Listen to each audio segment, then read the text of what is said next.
दो ऐसी स्थिति जिसमें आप शराब नहीं पीते लेकिन फिर भी आप बहुत ज़्यादा नशे में होते हैं। पहली स्थिति जिस समय आप क्रोध में होते हैं। क्रोध में आप जो निर्णय लेते हैं उसमें आप होश में बिल्कुल नहीं रहते और जो भी निर्णय आप लेते हैं वह निर्णय बाद में गलत साबित हो जाता है। क्रोध में आप किसी का अपमान कर देते हैं, किसी अपनों का अपमान कर देते हैं, तो बाद में वो अपने और अपनों के रिश्ते टूटने के कगार पर आ जाते हैं।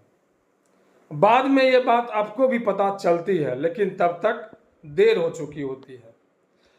कुछ दिनों पहले मैंने भी अपने एक कारीगर को अपने व्यवसाय से गुस्से में बाहर निकाल दिया, लेकिन उसके जाने के बाद 6 महीने मेरे व्यवसाय पर बहुत भारी पड़ा।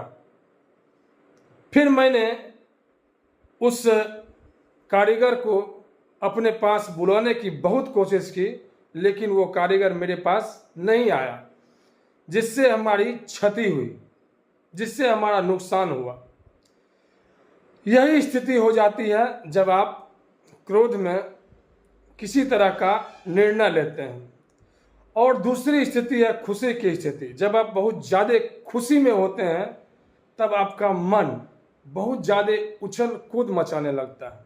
आप अपनों से ही कुछ ऐसा निर्णय ले लेते हैं, कुछ वादा कर बैठते हैं जिसे पूरा करने में आपकी कमर ही टूट जाती है। किसी अपनों को कह दिया कि मैं अब गाड़ी तुम्हें खरीद कर दे दूंगा और आपने महंगी 4 व्हीलर खरीद ली और फिर उसकी ईएमआई भरते भरते आपकी हालत पतली हो जाती है। कोई ऐसा इन्वेस्टमेंट कर दिया खुशी में जो इन्वेस्टमेंट आपके लिए उचित नहीं था और आपको और आपके व्यवसाय को काफ़ी नुकसान पहुंचा गया। तो जब भी आप क्रोध करें या जब भी आप किसी से वादा करें खुशी की स्थिति में, तो तुरंत निर्णय नहीं लें। कम से कम 1 दिन के लिए उसको आगे टाल दें और उस पर विचार करें। वो 1 दिन जब आप गुस्से की स्थिति से बाहर निकल जाते हैं, जब आप खुशी में हैं लेकिन उसकी गहराई को समझते हैं कि हमारे निर्णय लेने से क्या असर पड़ेगा हमारे जीवन पर, कारगर साबित हो जाता है।